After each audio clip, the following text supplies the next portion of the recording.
स्वागत है आज की इस विशेष गहन चर्चा में। आज का हमारा जो विषय है वो हमारे देश के संविधान का एक बहुत ही गंभीर हिस्सा है, जिसे अक्सर लोग एक लाल बटन या फिर इमरजेंसी ब्रेक की तरह देखते हैं। जी बिल्कुल। और ये सच में एक बहुत ही भारी विषय है। हाँ, तो आज हम भारत के संविधान के जो आपातकालीन प्रावधान है, मतलब अनुच्छेद 352 से लेकर 360 तक का जो पूरा ताना बाना है, उसे समझने वाले हैं। ये एक ऐसा विषय है जिसके बारे में धारणाएं तो बहुत सारी हैं मार्केट में। बिल्कुल। लेकिन इसकी जो असली कानूनी सच्चाई है या जो इसका ढांचागत काम करने का तरीका है, उसे बहुत कम लोग गहराई से समझते हैं। सही बात है। और मैं बता दूं कि आज की इस चर्चा के लिए हमने गणेश न्यायपद द्वारा तैयार किए गए कुछ बेहद विस्तृत इन्फोग्राफिक्स और कई कानूनी दस्तावेजों को गहराई से देखा है। हाँ, और गणेश न्यायपद का जो स्टेप बाय स्टेप स्पष्टीकरण है वो बहुत ही शानदार तरीके से ये दिखाता है कि जब देश पर कोई बड़ा संकट आता है, कोई अस्तित्व का संकट, हाँ जी, कोई भी बड़ा अस्तित्व का संकट, तो हमारा जो पूरा का पूरा सिस्टम है वो किस तरह से अचानक अपना रूप बदल लेता है। और हमारी इस गहन चर्चा का मुख्य मिशन भी यही है कि हम इस बात को डिकोड कर सकें कि संकट के समय दुनिया के सबसे बड़े लोकतंत्र का जो संघीय ढांचा है, मतलब जो हमारा फेडरल स्ट्रक्चर है, वो रातों रात कैसे बदल जाता है और कैसे शक्तियों का बंटवारा फिर से होता है। बिल्कुल। और सबसे महत्वपूर्ण बात जो हम समझेंगे वो ये है कि आम नागरिकों के जो मौलिक अधिकार हैं, उन पर इसका सीधा असर क्या पड़ता है। क्योंकि देखिए, एक जागरूक नागरिक के रूप में ये जानना सिर्फ किसी परीक्षा पास करने के लिए नहीं है। हाँ, ये कोई सिर्फ किताबी बात नहीं है। एकदम। ये समझने के लिए जरूरी है कि असाधारण परिस्थितियों में देश का शासन असल में चलता कैसे है। सही कहा। संविधान ने केंद्र को शक्तियां तो दी हैं, लेकिन अधिकारों की रक्षा के लिए कुछ बेहतरीन सेफ्टी वॉल्स भी बनाए हैं। और इन्हीं सेफ्टी वॉल्स को समझना सबसे ज्यादा जरूरी है आज की चर्चा में। बिल्कुल। अक्सर आपातकाल का जिक्र आते ही लोगों के दिमाग में सिर्फ शक्तियों के दुरुपयोग की तस्वीर आती है। हाँ, एक डर सा बैठ जाता है। जी, लेकिन जब हम इन अनुच्छेदों की तकनीकी परतों को खोलते हैं तो समझ आता है कि संविधान निर्माताओं ने कितनी दूरदर्शिता के साथ राज्य की सुरक्षा और नागरिक अधिकारों के बीच एक संतुलन बनाया है। तो चलिए इसे थोड़ा विस्तार से समझते हैं। शुरुआत करते हैं अनुच्छेद 352 से। जी, इसे हम देश का मेन इमरजेंसी अलार्म कह सकते हैं, मतलब राष्ट्रीय आपातकाल। बिल्कुल सही नाम दिया आपने इसे। और ये कोई ऐसा अलार्म नहीं है जिसे कोई भी जब चाहे ऐसे ही बजा दे। इसे लागू करने के लिए 3 बहुत ही स्पष्ट परिस्थितियां तय की गई हैं, जो कि हैं युद्ध, बाह्य आक्रमण और सशस्त्र विद्रोह। हाँ, यहाँ सबसे दिलचस्प बात यह है कि जो ये तीसरा शब्द है, सशस्त्र विद्रोह यानी आर्म्ड रेबेलियन, ये हमेशा से हमारे संविधान का हिस्सा नहीं था। अच्छा, तो पहले क्या था? मूल संविधान में इसकी जगह आंतरिक अशांति या इंटरनल डिस्टर्बेंस शब्द का इस्तेमाल किया गया था। आंतरिक अशांति तो बहुत ही वेग और अस्पष्ट शब्द लगता है। वही तो, जरा सोचिए, देश के किसी भी हिस्से में एक बड़ा राजनीतिक विरोध प्रदर्शन हो जाए तो उसे भी सरकार आंतरिक अशांति कह सकती है? बिल्कुल कह सकती। ये तो बहुत खतरनाक लूपहोल था। और इसी अस्पष्टता को खत्म करने के लिए 1978 में 44वें संविधान संशोधन के जरिए एक बहुत बड़ा बदलाव किया गया। ओके। आंतरिक अशांति को हटाकर सशस्त्र विद्रोह शब्द जोड़ा गया। मतलब जब तक लोग सच में हथियार उठाकर देश की सत्ता को चुनौती न दें, तब तक देश के अंदरूनी हालात के आधार पर राष्ट्रीय आपातकाल नहीं लगाया जा सकता। एकदम सही। ये एक बहुत ही क्रिटिकल बदलाव था। और मैंने स्रोतों में पढ़ा कि ये सिर्फ शब्दों का खेल नहीं था, बल्कि जो प्रक्रिया थी उसे भी बहुत कड़ा कर दिया गया है। प्रक्रिया बहुत सख्त हो गई। ऐसा बिल्कुल नहीं है कि प्रधानमंत्री या राष्ट्रपति को बस लगा कि हालात खराब हैं और उन्होंने रातों रात इसकी उद्घोषणा कर दी। बिल्कुल नहीं। अब राष्ट्रपति इस आपातकाल की घोषणा तभी कर सकते हैं जब मंत्रिमंडल यानी पूरी कैबिनेट उन्हें लिखित रूप में ये सलाह दें। ये जो लिखित सलाह वाली बात है, ये अपने आप में एक बहुत बड़ा सबूत और जिम्मेदारी तय करने का तरीका है। हाँ, क्योंकि इससे जवाबदेही बनती है और इस प्रक्रिया में संसद की भूमिका को भी नजरअंदाज नहीं किया जा सकता। वो कैसे? राष्ट्रपति की उद्घोषणा के बाद 1 महीने के भीतर इसे संसद के दोनों सदनों से विशेष बहुमत से पारित होना चाहिए। और ये विशेष बहुमत कोई छोटी बात नहीं है। सदन की कुल सदस्य संख्या का बहुमत और जो उपस्थित और मतदान करने वाले सदस्य हैं, उनका कम से कम 2/3। जी, ये कोई आसान काम नहीं है किसी भी सरकार के लिए। और अगर संसद इसे पास भी कर देती है तो ये कितनी अवधि के लिए लागू होता है? तो ये 6 महीने के लिए लागू हो जाता है। और अगर संकट बरकरार रहता है तो हर 6 महीने में संसद की फिर से विशेष बहुमत वाली मंजूरी लेकर इसे अनिश्चित काल तक बढ़ाया जा सकता है। मतलब हर 6 महीने में सरकार को संसद के सामने खड़े होकर ये साबित करना ही होगा कि आपातकाल को जारी रखना क्यों जरूरी है। बिल्कुल, उन्हें जवाब देना होगा। लेकिन जब ये अनुच्छेद 352 लागू हो जाता है तो असल में जमीन पर क्या बदलता है? राज्यों की शक्तियों का क्या होता है उस दौरान? यहीं पर भारत के संविधान का असली ट्रांसफॉर्मर वाला रूप सामने आता है। ट्रांसफॉर्मर रूप? हाँ, मेरा मतलब है जैसे ही राष्ट्रीय आपातकाल लागू होता है, भारत का संघीय ढांचा पूरी तरह एकात्मक यानी यूनिटरी हो जाता है। अच्छा। सामान्य दिनों में जो राज्य सूची के विषय हैं, जैसे पुलिस, स्वास्थ्य या कृषि, इन पर कानून बनाने का एक्सक्लूसिव अधिकार राज्य सरकारों के पास होता है। जी। लेकिन आपातकाल लगते ही केंद्र सरकार यानी संसद को यह सुपर पावर मिल जाती है कि वो राज्य सूची के विषयों पर भी सीधे कानून बना सके। तो क्या राज्य सरकारें खत्म हो जाती हैं? नहीं, राज्य सरकारें मौजूद तो रहती हैं, लेकिन वे पूरी तरह से केंद्र के निर्देशों के अधीन आ जाती हैं। और अगर हालात सामान्य हो जाएं, तो इस अलार्म को बंद करने का मतलब इस आपातकाल को वापस लेने का क्या तरीका है? वापसी की प्रक्रिया को जानबूझकर काफी आसान रखा गया है। अच्छा, ऐसा क्यों? ताकि इसे आसानी से हटाया जा सके।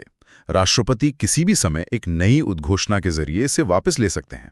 इसके लिए संसद की मंजूरी नहीं चाहिए। ये तो अच्छी बात है। और एक और बड़ा सेफ्टी वॉल्व ये है कि अगर लोकसभा के कुल सदस्यों का 1/10 हिस्सा स्पीकर को नोटिस दे दें और फिर सदन साधारण बहुमत से यह प्रस्ताव पारित कर दें कि आपातकाल को खत्म किया जाना चाहिए, तो राष्ट्रपति को उसे तुरंत खत्म करना ही पड़ता है। यहाँ कहानी सच में बहुत दिलचस्प हो जाती है, क्योंकि अनुच्छेद 352 कोई इकलौता कानून तो है नहीं जो अकेले काम करता हो। बिल्कुल नहीं। ये एक डोमिनो इफेक्ट की तरह काम करता है। जैसे ही 352 लागू होता है, वो अपने साथ अनुच्छेद 353 और 354 को भी ट्रिगर कर देता है। एकदम सही पकड़ा आपने। और ये दोनों अनुच्छेद पूरी तरह से शक्तियों और पैसों के केंद्रीकरण से जुड़े हैं।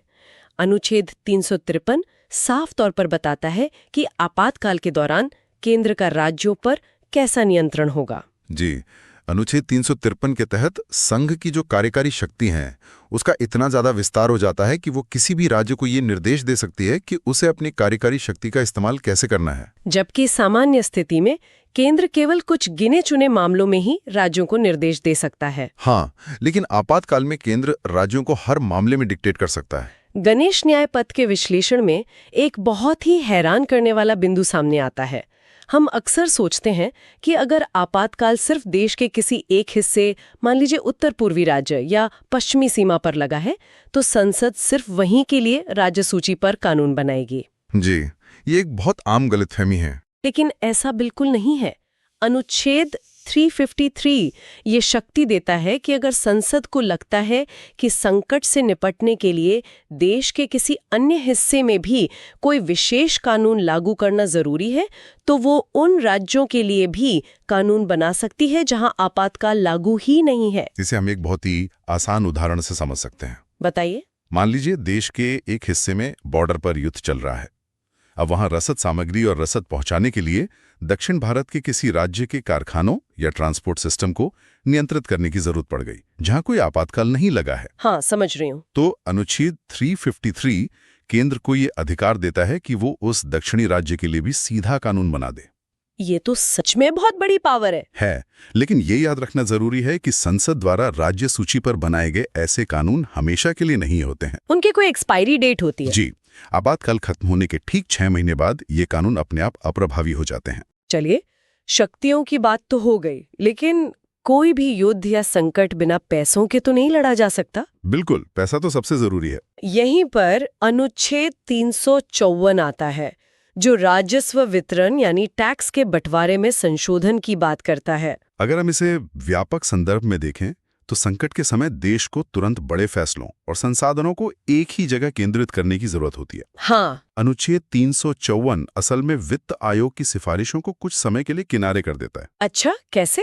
राष्ट्रपति एक आदेश जारी करके केंद्र और राज्यों के बीच राजस्व बंटवारे के जो सामान्य नियम हैं, उनको बदल सकते हैं। इसका सीधा मतलब तो ये हुआ कि केंद्र राज्यों को मिलने वाले टैक्स के हिस्से को कम कर सकता है या फिर पूरी तरह रोक सकता है, ताकि उस पैसे को राष्ट्रीय सुरक्षा में लगाया जा सके। बिल्कुल, यही मतलब है इसका। लेकिन राज्यों के लिए तो ये एक बहुत बड़ा झटका हो सकता है, क्योंकि उनके पास अपने राज्य के विकास कार्यों के लिए फंड कम पड़ जाएंगे। सही कहा आपने। लेकिन देश के अस्तित्व के सामने विकास कार्यों को थोड़ा इंतजार तो करना ही पड़ता है। वो तो है। हालांकि ये वित्तीय केंद्रीकरण भी स्थायी नहीं है। अनुच्छेद 354 के तहत राष्ट्रपति का ये आदेश आपातकाल की समाप्ति वाले वित्तीय वर्ष के अंत तक ही प्रभावी रहता है। और इस आदेश को संसद के सामने रखना भी तो अनिवार्य है। बिल्कुल, ताकि सरकार को इस बड़े वित्तीय फैसले के लिए जवाबदेह ठहराया जा सके। कुल मिलाकर अनुच्छेद 353 और 354 असल में केंद्र को संकट से लड़ने के लिए असीमित सुपर पावर देते हैं। जी, अब देश की बाहरी सीमाओं और राष्ट्रीय संकट से थोड़ा नीचे आते हैं, राज्यों के अंदरूनी हालात की तरफ मुड़ते हैं। हाँ, हमारे संविधान के अनुच्छेद 355, 356 और 357 सीधे तौर पर राज्य सरकारों और वहां की मशीनरी से जुड़े हैं। अनुच्छेद 355 बहुत छोटा सा है, लेकिन मैंने देखा कि ये पूरी राज्य आपातकालीन व्यवस्था की नींव रखता है। बिल्कुल, ये कहता है कि संघ का ये कर्तव्य है कि वो बाहरी आक्रमण और आंतरिक अशांति से हर राज्य की रक्षा करे। ये सिर्फ एक कर्तव्य नहीं है, बल्कि केंद्र को राज्यों में हस्तक्षेप करने का एक वैधानिक अधिकार दे देता है। जी, और इसी अनुच्छेद 355 में एक और बात लिखी है जो बहुत अहम है। क्या? ये सुनिश्चित करना भी केंद्र का कर्तव्य है कि हर राज्य का शासन संविधान के प्रावधानों के अनुसार ही चले। ओहो, और यही वो लाइन है जो आगे चलकर अनुच्छेद 356 की जमीन तैयार करती है। एकदम सही। अनुच्छेद 356, जिसे आम बोलचाल में हम और आप राष्ट्रपति शासन कहते हैं। हाँ, प्रेसिडेंट्स रूल। जी, ये तब लगता है जब किसी राज्य में संवैधानिक मशीनरी विफल हो जाए। लेकिन ये जो शब्द है संवैधानिक मशीनरी की विफलता, एक बहुत ही सब्जेक्टिव बात है। हाँ, किसी को भी लग सकता है कि मशीनरी विफल हो गई है। और यही वजह है कि भारत के इतिहास में इस अनुच्छेद को लेकर सबसे ज्यादा विवाद और राजनीति हुई है। तो इसकी प्रक्रिया क्या है? अगर राष्ट्रपति को राज्य के राज्यपाल की रिपोर्ट से या किसी अन्य माध्यम से यह यकीन हो जाए कि राज्य की सरकार अब संविधान के हिसाब से नहीं चल पा रही है, तो वहां राष्ट्रपति शासन लगा दिया जाता है। और फिर राज्य सरकार का क्या होता है? इस स्थिति में राज्य सरकार को बर्खास्त कर दिया जाता है और विधानसभा को या तो निलंबित रखा जाता है या पूरी तरह भंग कर दिया जाता है। मतलब राज्य की पूरी कार्यकारी शक्ति राष्ट्रपति के हाथ में आ जाती है, जो असल में केंद्र सरकारी है। जी बिल्कुल। लेकिन जैसे राष्ट्रीय आपातकाल में संसद का रोल था, क्या इसमें भी संसद का कोई रोल है, या केंद्र सरकार जब चाहे किसी भी राज्य सरकार को हटा सकती है? नहीं, इसमें भी चेक एंड बैलेंस मौजूद हैं। अच्छा। राष्ट्रपति शासन की घोषणा को 2 महीने के भीतर संसद के दोनों सदनों से साधारण बहुमत से पास होना जरूरी है। और पास होने के बाद? अगर ये पास हो जाता है तो ये 6 महीने तक प्रभावी रहता है और इसे हर 6 महीने में संसद की मंजूरी लेकर अधिकतम 3 साल तक बढ़ाया जा सकता है। लेकिन 3 साल तो बहुत लंबा समय है। हाँ, इसलिए एक शर्त है। 1 साल के बाद इसे तभी बढ़ाया जा सकता है जब पूरे देश या उस राज्य में राष्ट्रीय आपातकाल लागू हो और चुनाव आयोग ये लिखित में प्रमाणित कर दे कि वहां चुनाव कराना अभी संभव नहीं है। यहाँ जो सबसे बड़ा सवाल उठता है वो ये है कि क्या केंद्र सरकार इसका राजनीतिक फायदा उठाने के लिए अपनी विरोधी पार्टियों की सरकारें गिराने के लिए दुरुपयोग नहीं कर सकती? ये बहुत ही वाजिब सवाल है और इसी सवाल ने भारतीय न्यायपालिका को एक बहुत बड़ा फैसला लेने पर मजबूर किया था। आप एसआर बम्बई मामले की बात कर रहे हैं? बिल्कुल। एसआर बम्बई मामला इसी संदर्भ में एक ऐतिहासिक मील का पत्थर है। इस मामले में सुप्रीम कोर्ट ने क्या कहा था? सुप्रीम कोर्ट ने इस मामले में बहुत स्पष्ट कर दिया कि अनुच्छेद 356 के तहत राष्ट्रपति शासन लगाने का जो फैसला है वो कोई परम सत्य नहीं है जिसकी जांच न हो सके। मतलब उसकी न्यायिक समीक्षा या जुडिशियल रिव्यू हो सकता है? हाँ, ये एक बहुत बड़ी बात है। इसका सीधा मतलब ये हुआ कि अदालतें केंद्र सरकार से पूछ सकती हैं कि भाई आपने किस आधार पर एक चुनी हुई राज्य सरकार को गिरा दिया। एकदम। अदालत ये मांग सकती है कि राष्ट्रपति को जो सामग्री या रिपोर्ट दी गई थी जिसके आधार पर ये फैसला हुआ उसे अदालत के सामने पेश किया जाए। और अगर अदालत को लगता है कि कारण सही नहीं थे, तो अगर अदालत जांच में ये पाती है कि राष्ट्रपति शासन दुर्भावनापूर्ण तरीके से या असंवैधानिक कारणों से लगाया गया है, तो अदालत उस पूरी उद्घोषणा को ही रद्द कर सकती है। वाओ। और तो और अदालत पुरानी बर्खास्त की गई राज्य सरकार और विधानसभा को फिर से बहाल कर सकती है। ये तो लोकतंत्र में केंद्र के तानाशाही को रोकने के लिए एक बहुत बड़ा हथियार है। बिल्कुल, ये एक बहुत बड़ा चेतावनी है सरकारों के लिए। अब एक बहुत ही व्यावहारिक सवाल आता है मेरे दिमाग में। जब राज्य में राष्ट्रपति शासन लगा होता है तो वहां की विधानसभा तो काम नहीं कर रही होती।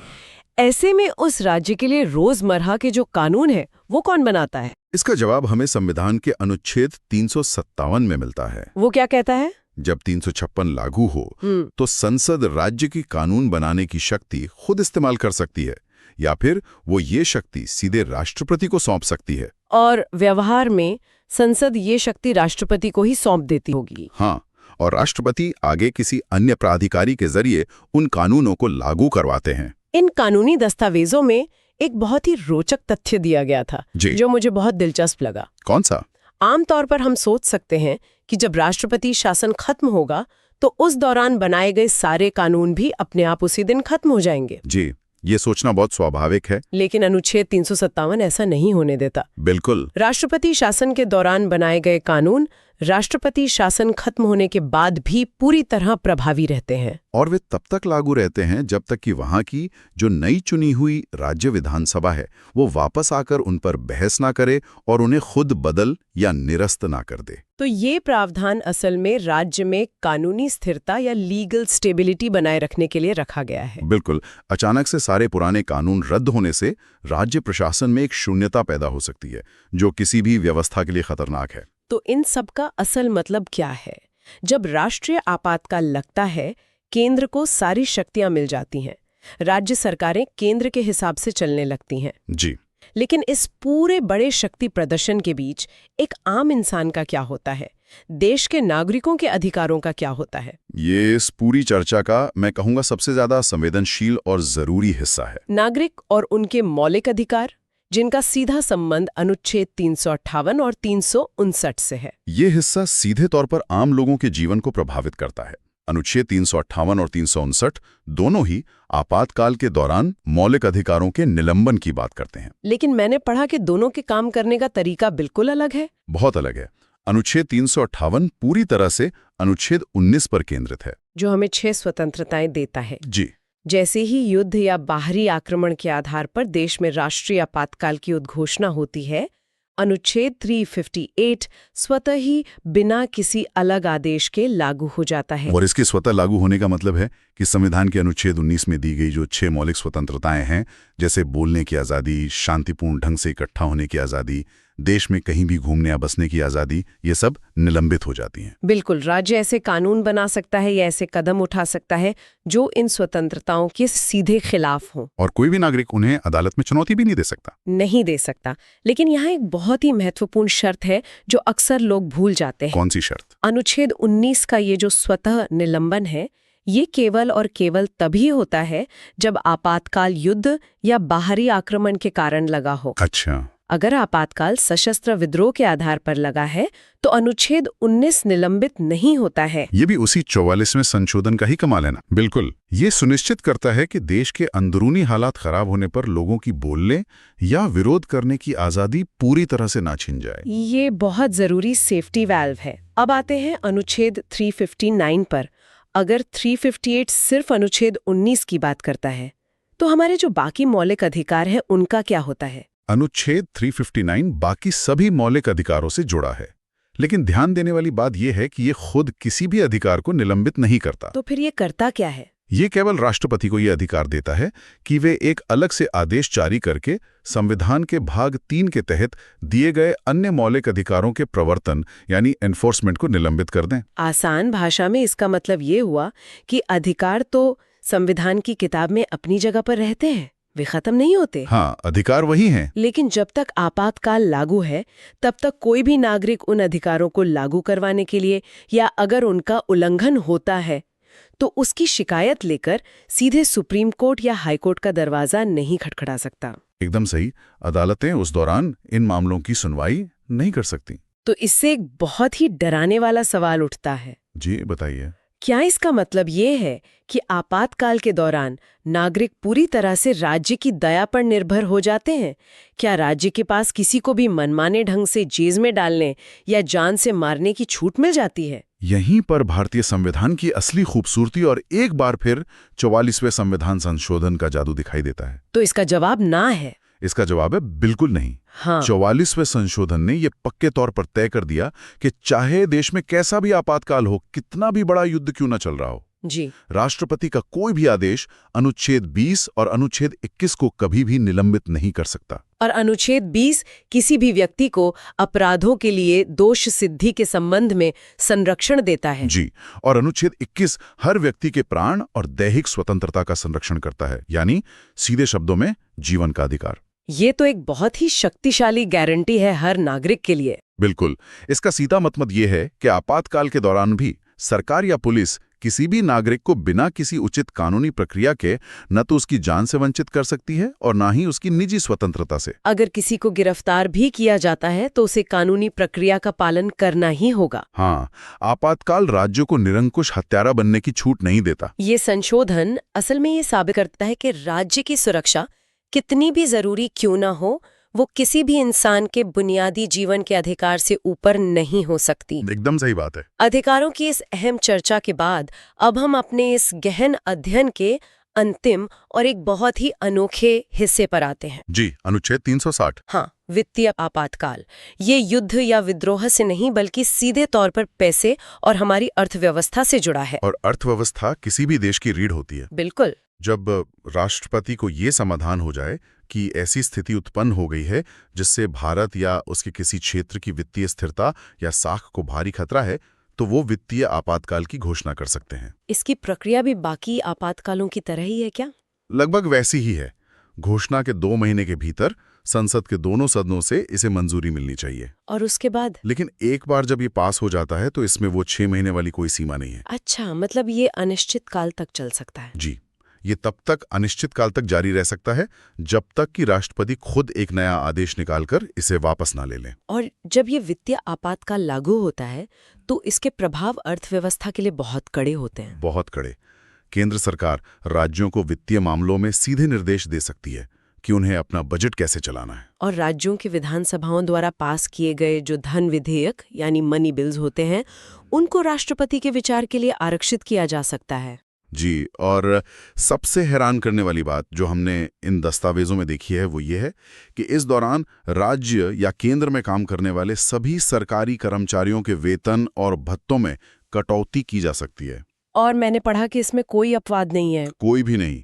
यहाँ तक कि सुप्रीम कोर्ट और हाई कोर्ट के जजों के वेतन भी काटे जा सकते हैं। आमतौर पर तो न्यायपालिका की स्वतंत्रता बनाए रखने के लिए जजों के वेतन को कम नहीं किया जा सकता ना? बिल्कुल नहीं किया जा सकता सामान्य स्थिति में। लेकिन वित्तीय आपातकाल में ये सुरक्षा भी हट जाती है। ये सच में अर्थव्यवस्था के लिए एक रेड अलर्ट है। ऐसा लगता है जैसे अचानक देश के हर बड़े अधिकारी और जज को अपनी ईएमआई और बैंक बैलेंस की चिंता सताने लगेगी। हाँ, वो तो है। लेकिन चलिए, चुटकुले से परे, ये भारत के लिए एक बहुत बड़ी राहत और गर्व की बात है कि आज तक के इतिहास में भारत में कभी भी वित्तीय आपातकाल लागू नहीं हुआ है। ये हमारी भारतीय अर्थव्यवस्था के लचीलेपन और मजबूती को दिखाता है। बिल्कुल। 1991 में जब देश भयंकर आर्थिक संकट से गुजर रहा था, हमारा विदेशी मुद्रा भंडार लगभग खत्म हो गया था, तब भी सरकार ने वित्तीय आपातकाल का इस्तेमाल नहीं किया था। तो अनुच्छेद 352 से लेकर 360 तक का ये जो लंबा सफर हमने तय किया, ये हमें दिखाता है कि भारत का एक ही संविधान सामान्य दिनों में एक बहुत ही शांत और व्यवस्थित लोकतांत्रिक संघीय ढांचे की तरह काम करता है। जी। लेकिन जैसे ही देश पर कोई बड़ा संकट आता है, वो अपनी पूरी शक्ति समेटकर देश की अखंडता और सुरक्षा को सर्वोपरि रखते हुए एक अभेद्य और मजबूत ढाल में बदल जाता है। इसमें शक्तियों का बहुत तेजी से केंद्रीकरण होता है, ये बात सच है। हाँ, वो तो हमने देखा है। लेकिन ये सफर हमें ये भी बताता है कि समय के साथ हमारा लोकतंत्र कितना परिपक्व हुआ है। बिल्कुल। 44वें संशोधन ने जो सेफ्टी वाल्व लगाए हैं और एसआर मुंबई जैसे अदालती फैसलों ने जो नज़ीर पेश की है, उसने ये सुनिश्चित किया है कि इन असीमित आपातकालीन शक्तियों का कोई दुरुपयोग ना कर सके और जीवन का अधिकार हमेशा सुरक्षित रहे। ये संविधान की सबसे बड़ी जीत है। एकदम सही। बिल्कुल। और अंत में इस पूरी जानकारी और स्रोतों के आधार पर मेरे मन में एक बहुत ही विचारोत्तेजक प्रश्न सामने आता है। क्या प्रश्न है? हम जानते हैं कि जब हमारे संविधान